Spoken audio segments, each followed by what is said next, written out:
What's up, guys? Today we're checking out the YesWelder FLUX 135. This is a compact welder made by YesWelder. It's a 110 volt unit. Um, this thing is, as you can see, this thing is tiny. Um, just putting this coffee mug right here next to it to give some kind of size reference. But as you can see, this thing is a little bugger, and of course, you would assume this is a inverter welder. It doesn't say it on there anywhere, but I'm going to assume that it is,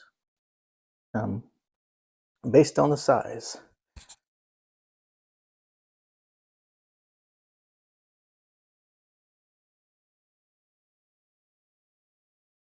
All right, guys, let's look at this manual here. Well, first off, I don't think I mentioned it, but this unit does come with a pretty nice nozzle, and it is a screw-on, which I prefer, so pretty happy to see that. So for those of you who use the nozzle, you do have that. You've got some different size tips here, and I actually prefer to not use the nozzle. I think that's a benefit of using flux cores. You have a better view of what's going on. Um, but you know, if you do prefer having a nozzle on there, there you go. If not, you have an extra one for your to put in your drawers. So that's that. Let's move on to the manual. The manual is pretty well laid out.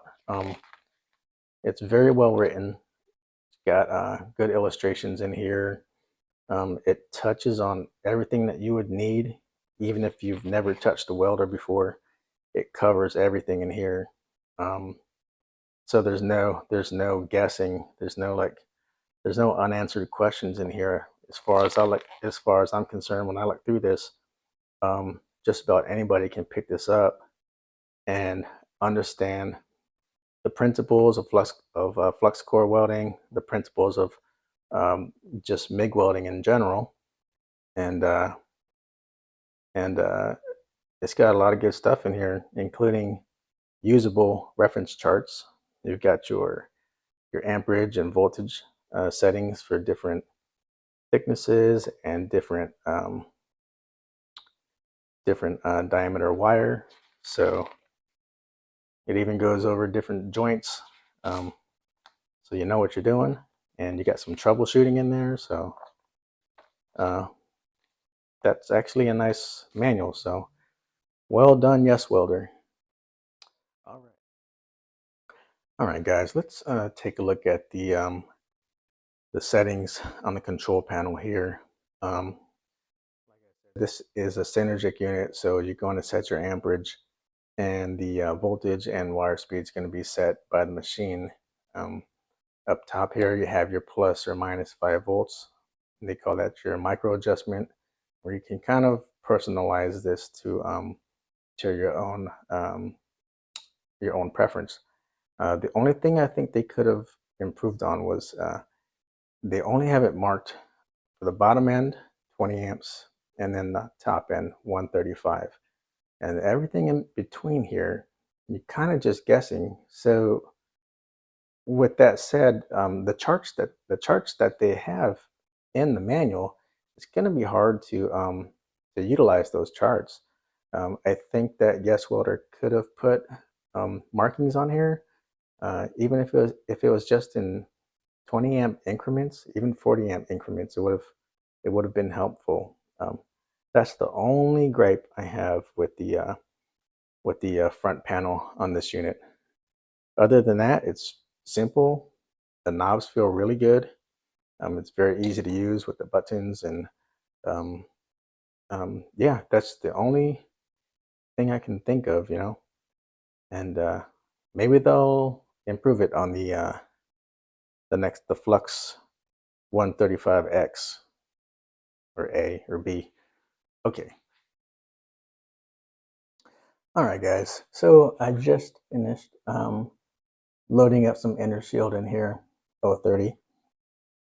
I just want to go over the build quality of the feed mechanism. Everything felt really good in here. Um, the tensioner feels good. Loading up the rollers, everything went very nicely, and I'm pretty impressed with the build on that. Let's see, the tensioner for the spool, very simple, but it feels like it's very effective. So I'm pretty excited to see how that thing performs. But aside from that, this is all about the same as you'll see in any other flux core machine.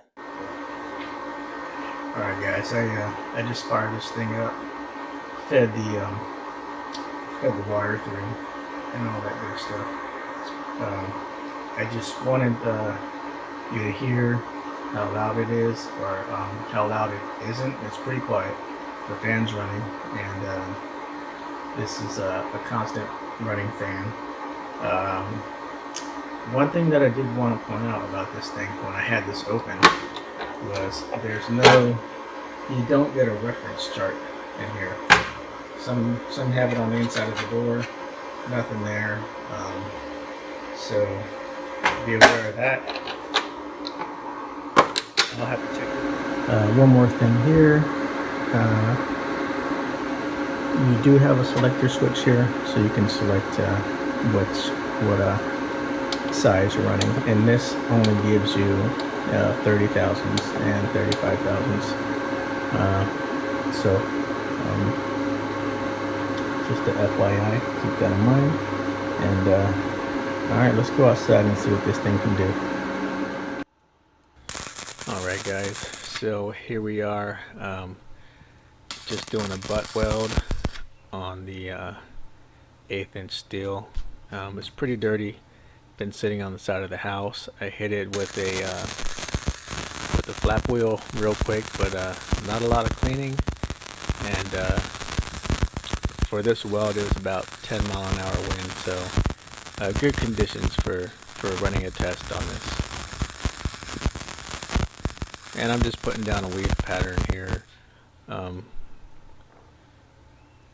just enough to get a good bond between the two pieces.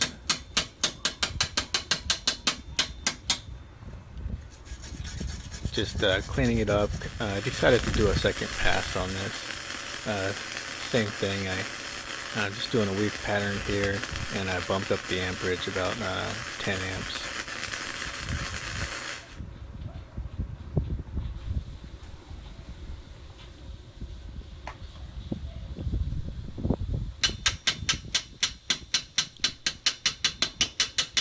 So imagine this, being a fence post. I'd say it turned out pretty good. Hit it with the wire wheel, and it's ready for some paint, and good to go. Yeah, just for the heck of it, I grabbed some 3/16 plate I had sitting around that I had used for testing out some other machines, and I figured, let's give it a go, turn this thing up to its max, and see what it can do.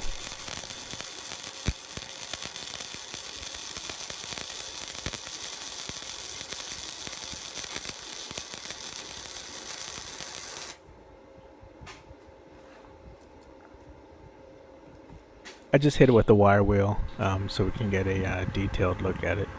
So not bad for a single pass on a small machine. So here we go. I cleaned it up, and I'm going to do a second pass.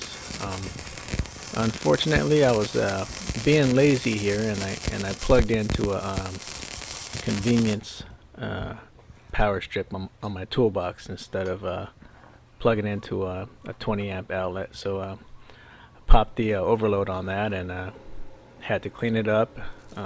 Plugged into a proper 20 amp now, and gonna give it a second shot here. and I just continued on from where the machine cut off. Conditions got better. When I say better, I mean it got windier, and you know, that's what we're trying to do here, is trying to do a real world test. And I think these conditions were great for seeing how this welder would do out in the field.